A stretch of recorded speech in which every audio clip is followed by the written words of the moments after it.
Degree বিতর্কে হিরণের বিরুদ্ধে ভুয়ো ডিগ্রি ব্যবহারের অভিযোগ। হিরণের বিরুদ্ধে যে প্রতিষ্ঠান থেকে ডক্টরেট তা মামলা হওয়ায় মেঘালয়ের প্রতিষ্ঠান বন্ধ। আইআইটি থেকে পোস্ট ডক্টরেট করার দাবিও ভুয়ো। সাংবাদিক বৈঠকে চাঞ্চল্যকর দাবি আপের। তবে হিরণ পুরোপুরি আপের অভিযোগ উড়িয়েছেন।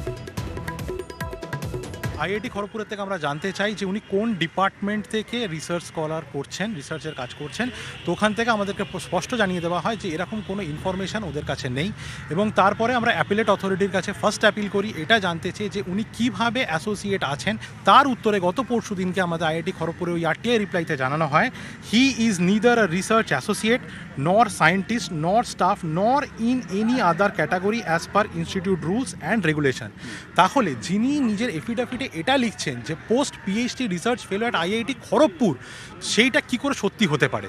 তো এইটার বিরুদ্ধেই আজকে সকালবেলা আমরা নির্বাচন কমিশনের দফতরে গিয়ে লিখিত অভিযোগপত্র জমা দিয়েছি এবং আমরা আশা করছি যে নির্বাচন কমিশন এটার বিরুদ্ধে তদন্ত করবে।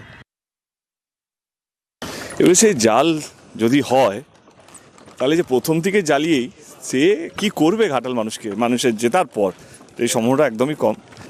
মিথ্যেভাবে নিজেকে দেখাচ্ছে কত বড়, বা ডক্টরেট বা যারা অ্যাকচুয়ালি রিসার্চ করে পড়াশুনো করে যে পিএইচডি করে এবং যেভাবে ডক্টরেট পায় তাদের জন্য তো ডেফিনেটলি এটা অপমানিত। ও তো এমএলএ বা কাউন্সিলরও, সেই জায়গা থেকে এত বড় মিথ্যে কথা বলাটা আমার মনে হয় কি এটা তো ইলেকশন কমিশনে কমপ্লেন করলে ওর উপরে এটাই বাতিল করে দেবে, কারণ এত বড় মিথ্যে কথা বলা যায় না। এবং অ্যাপিডেপিক নিশ্চয়ই করেছে হয়তো, তো ডেফিনেটলি দেখা যাক। তুমি কি ইলেকশন কমিশনে যাচ্ছ? নেই, আমার কাছে অত টাইম নেই ভাই। আর আমি আর হিরণকে নিয়ে মাথা ব্যথা করতে চাইছি না, প্রথমবার বললাম। আমি কোথাও লিখিনি যে আমি পিএইচডি ফ্রম আইআইটি খড়গপুর। সব জায়গায় লিখেছি যে post PhD researcher at IIT খড়গপুরের মানেটা একটুখানি বলতে বলবেন, যে মানেটা কি আদৌ বুঝেছে?